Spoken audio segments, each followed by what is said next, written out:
Everything's breaking news. Breaking news. I'm not the sexiest man alive. Michael Jordan? Yeah, I mean, if you're black, you like.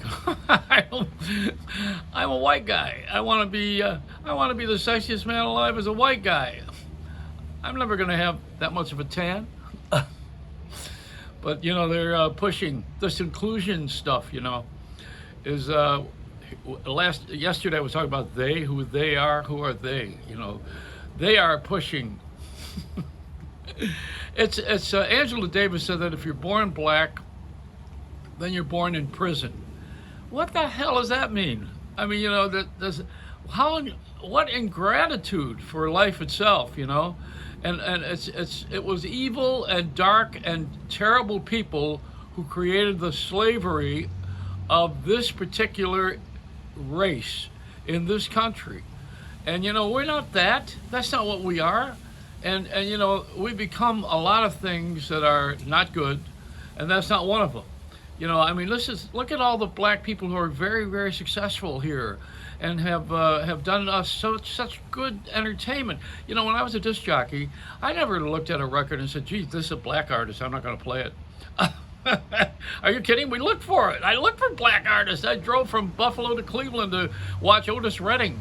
I loved R&B. I hated when we had Pat Boone's version of Tutti Frutti instead of the original by Little Richard. I mean, this whole black thing has gotten way out of line, and the push is just devastating.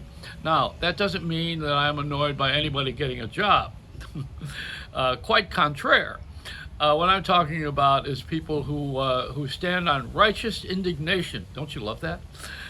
This is a righteous indignation. And what we're doing is we stand there, we get mad at everything and everybody and blaming everybody and everything and every system. And it's so outspoken. That's one of them. And then the women thing is another one that just got to be, the first woman to do this, the first black person to do that. How about the first old person to ever be acknowledged? See, that's my issue. What if I get on every day and I start bitching about being old? Many of my friends are gone. I have had so many great friends who have given this country the greatest moments of entertainment.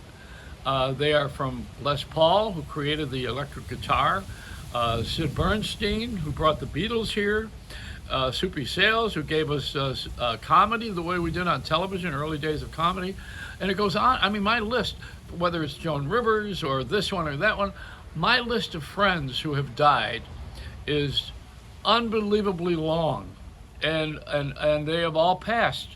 But while they are gone, the good news is they didn't have to live through this stupid virus. The other news is they didn't have to live through this ridiculous election, where we're spending more time counting votes than we are counting the people who are dead from the ridiculous gathering in crowds of people who should not be breathing on each other when we have a virus that's out to get you. That's the truth of the matter. We have to wait for an election to get healthy. Is that intelligent? I don't think so. We have a lot of things to clean up here on this planet, and black is not on my priority list right now. Really isn't. And neither is women. It's not on my list. The old people, I'm an old person now. It's on my list. I'm self-centered. I'm like you are. And, we live in a society where we watch these videos of ourselves and have a hard time getting other people to watch them. I see that Conan O'Brien is going to go to do a show on streaming now because he can't get a regular audience on cable TV. The shift has been over to the phone. And I've been practicing this for a long time. When I did the show on NBC in New York on the digital channels for out of Times Square, the NASDAQ building, every night for 2 hours on NBC. I was there with a very low-cost show, big production. And it was very well done, but ahead of its time. People didn't have the smart TVs, the smartphones. Nobody was smart. We were dumbed down. I think we're more dumb with smart now than we are smart with dumb. We have a different deal on this society right now. Everything's about money. And if we can get away from that for a bit and realize that we have people who need to eat, raise their families, go to school, breathe again, have some breathing room, feed, and we have to pay for gasoline and cars. Thank God that price has gone down. I mean, I could go on the list. The list is so it's exhausting. And you know what all these things are. Everybody's living with them all the time, and they're not going to be what they were. Nothing is ever going to go back. Nothing ever goes backwards. Everything goes forward. You go backwards, you'd be wearing pilgrim collars, and you'd be having a chaperone on your date. It ain't going to happen. This is the way it is right now, and it moves ahead. It moves forward. But don't push it. Just let it unfold. Just take it a little easy. Take it from the senior members of those who have lived through a lot of these changes, and be a little bit more thoughtful of each other. That's what we have to do right now, and that's what I'm doing. I'm trying to live my life that way. Even Dolly Parton is giving her money to university, and then some of it to the company that's created the viral, the vaccine. The vaccine's going to probably be out in December, and we're going to fight to get a hold of that because it's going to be given to the most important people first. Actually, the people who are doing the work of helping everybody else survive should get it first.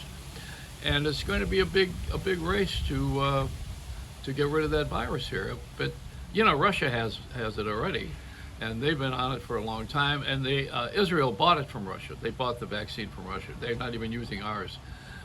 Pfizer is French. I don't know if you know a lot about this. I want to do a special on it. I should really do my version of what is going on rather than waiting for one of the television networks with somebody in the middle age who was living as if they are in the hipness factor of our society, trying to appeal to those who are viewers. I could give a shit about viewers and listeners. I mean, you got to do things because you know they're right, not because you're going to gather a crowd around you and get everybody to give you their money, which is really what they're doing. That's why you have all this black inclusion. You have it because it's the ad agencies. They're going to make money by doing these commercials with all these people and presenting some sort of burned offering, charcoal burned offering. It's not honest. You want to live a good life? Tell the truth. And first of all, I got to tell myself the truth. Then I got to tell you. Truth is I'm older. The truth is I'm old. Truth is I'm still here. Truth is I can still do what I always did do. Better than ever. So stick that up your nose. No, don't do that. It's illegal. It's a Reynolds wrap.